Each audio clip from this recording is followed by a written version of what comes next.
comment, and then we'll take questions. Players will be outside after Coach finishes.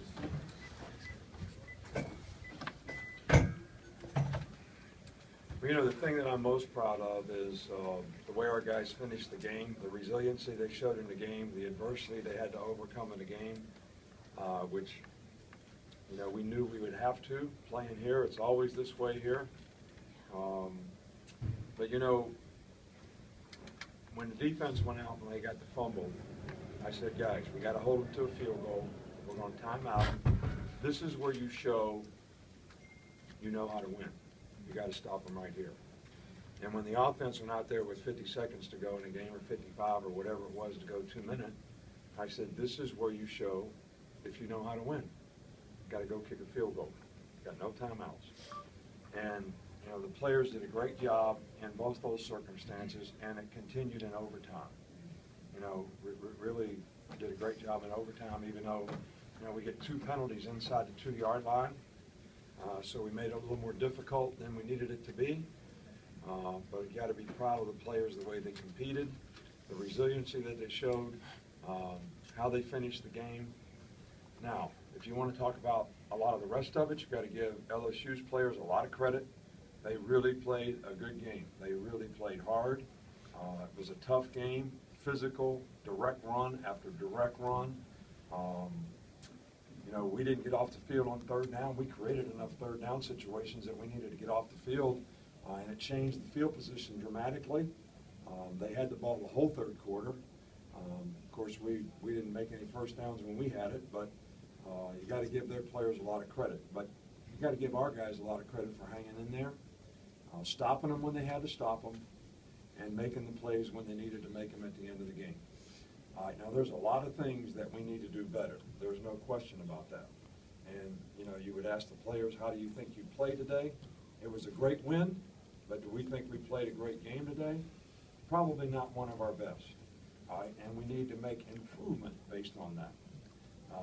But I tell you what, anytime you can win in a place like this, this is a great atmosphere for college football. And it was tough down there, and I'm really, really proud of our players for finishing the game the way they did. Great win for Alabama, and I'm really proud of our players. Sorry, Coach. Can you talk about the end of the Ole Miss game and how your offense has come back to the end of this game with the execution and different things that went on there? It was really a penalty in that game that killed us, because we were going to have the ball on the 26-yard line, 1st down, with 47 seconds to go in the game, and we get a holding penalty, which was a holding penalty, and you know, put a 2nd long, and you know, then we threw a ball down the field and got it intercepted. But you know, I was really proud of Blake, because he didn't have one of his better games, and it was tough. They were playing a lot of man-to-man, a lot of close coverage. You know, we threw a lot of balls in the first half trying to beat him over the top and never really did. But he hung in there. And, you know, he made some great plays when we had to in 2 minutes at the end of the game. And really proud of him for hanging in there. You got to have a lot of resiliency when you play, you know, in our league. I mean, these are good teams that we play. I'm really, really proud of the way he hung in there today, because things weren't going well for him. And in the past, Blake would have gotten frustrated, but he showed a lot of resiliency today and hung in there and made the plays when he needed to make them, and did a great job in that 2-minute drive. Made a great throw for the touchdown. You know, and so our energy just, when we went 2 minutes and kicked that field goal, our energy level just went up. I didn't like our energy level at halftime, and I didn't like our energy level in the 2nd half as a team. And then when we put that drive together, our energy level went up, and you know, we really finished the game strong. Coach, were you surprised that LSU played for the field goal there at the end? Were you surprised at that? No, that's probably what I'd have done. I mean, why wouldn't you? I mean, we had our timeouts. They should have known. I mean, I'm sure they knew that we were not going to allow them to take the clock in the game, and that we would call timeout every time, so that we would have an opportunity, whatever time was left, to have a chance to go kick a field goal and tie the game. So, you can be critical now, but I bet you there was not anybody that was critical when they were ahead 13-10. Everybody was probably really happy that they kicked the field goal and they were ahead in the game. So now that they lost the game, everybody's going to criticize for not, but what if you go for a touchdown and get an interception or a pick? And everybody's going to sit around and say, why did you kick a field goal? What do you think of Griffith? So, the difference between what you all have to do and what we have to do and what Les Miles has to do is our decisions are final, and we have to live with the consequences. Everybody else gets to second guess everything we do. And everything that we do that doesn't work is a bad decision. Simple as that. How big was Rufus Foster's hit at the end of regulation? What did you see from that?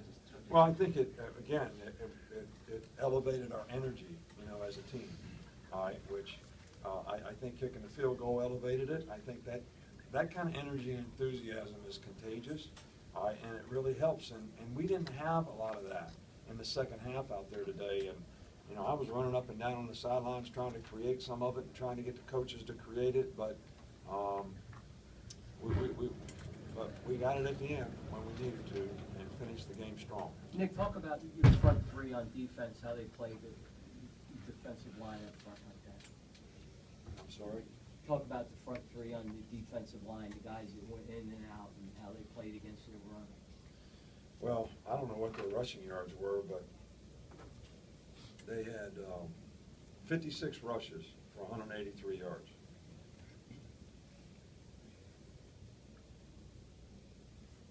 So, when you're willing to get in two tight ends and a flanker, or regular people, two backs and a tight end, and run direct run after direct run, our guys did, I think, a really, really good job, even though they had some 5- and 7-yard runs.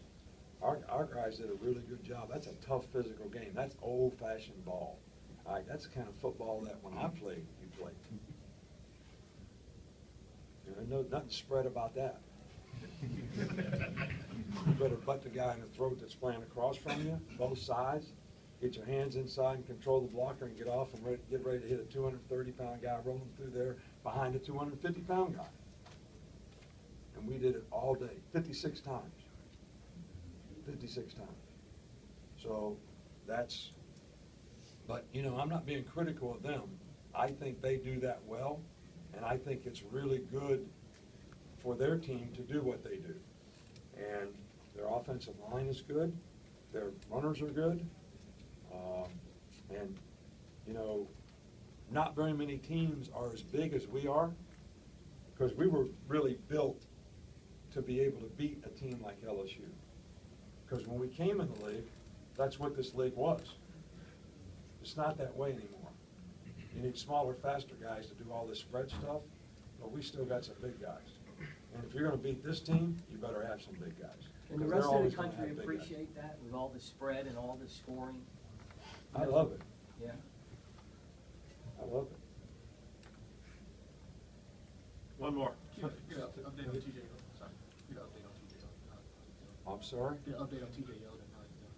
Oh, he has a twisted ankle. I don't know too much about what his status is or how bad it is.